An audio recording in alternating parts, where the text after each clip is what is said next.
আরও একবার ব্যর্থ বাংলাদেশের টপ অর্ডার। দুই ওপেনার লিটন দাস ও তানজিদ তামিম কিছুই করতে পারেননি। শুধু এই দুজনই নয়, প্রথম চার ব্যাটসম্যানের কেউই পারলেন না দারুণ কিছু করতে। মিডল অর্ডারে হাল ধরলেন মুশফিকুর রহিম, ইতিবাচক ব্যাটিংয়ে পেলেন 50-র দেখা। সঙ্গে সাকিব আল হাসান, মাহমুদুল্লাহর 40 ছোঁয়া ইনিংসে 250-র কাছাকাছি গেল বাংলাদেশ।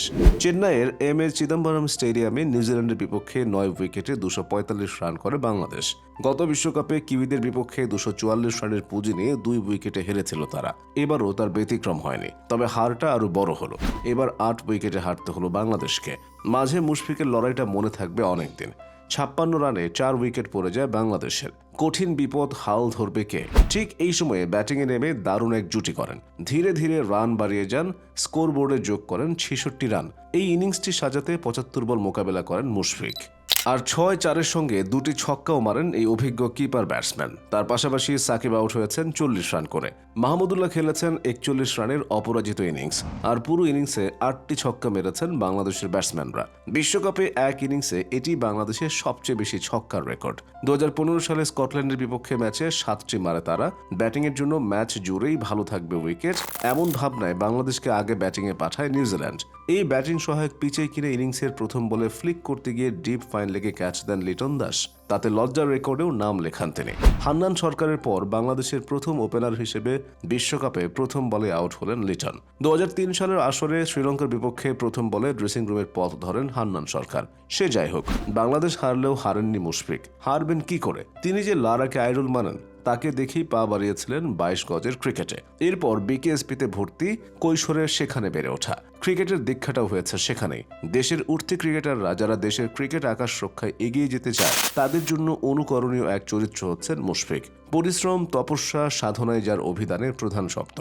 নিজেকে শৃঙ্খলার শিকলে বেঁধে পরিশ্রমের বিকল্প নেই, এই আপ্তবাণীকে মেনে আন্তর্জাতিক ক্রিকেটে মুশফিক কাটিয়ে দিয়েছেন 18টা বছর। এবারে ভারত বিশ্বকাপ হতে যাচ্ছে তার ক্যারিয়ারের 5ম ওয়ানডে বিশ্বকাপ। বাংলাদেশের ক্রিকেট ইতিহাসে যে দুজন এই কীর্তিতে নাম লেখাতে যাচ্ছেন, তাদের মধ্যে মুশফিক অন্যতম। তাকে অবশ্য আরেকটি কীর্তিতে আলাদা করা যায়। তিনি বাংলাদেশের প্রথম উইকেট রক্ষক ব্যাটার, যিনি 5টি বিশ্বকাপ খেলছেন। সে ঐতিহাসিক লর্ডসে গর্জন।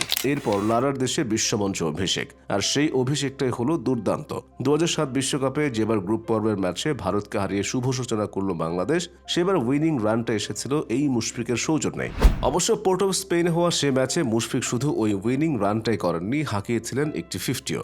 বলাই বাহুল্য, বিশ্বকাপের ইতিহাসে সেবারই প্রথম কোনো বাংলাদেশি উইকেট রক্ষক ব্যাটারের কাছ থেকে অর্ধশতকের সাক্ষী হয় টাইগাররা। মুশফিকের বয়স এখন 36 পেরিয়ে 37-এ পড়েছে। ক্যারিয়ারের শেষ সীমানায় চলে এসেছেন তিনি। তবে যে বয়সটাতে সিংহভাগ ক্রিকেটারদের ফর্ম থাকে পড়তির দিকে, মুশফিক সেখানে এখনও উঠছেন। এবছর বাংলাদেশের হয়ে ওয়ানডে ক্রিকেটে দ্বিতীয় সর্বোচ্চ রান এসেছে মুশফিকের ব্যাট থেকে। এখন পর্যন্ত 18 ইনিংসে 47.60 গড়ে রান করেছেন 714, যেখানে তার ব্যাটিং স্ট্রাইক রেট 89.58। বিশ্বকাপের ময়দানেও বেশ সফল মুশফিক।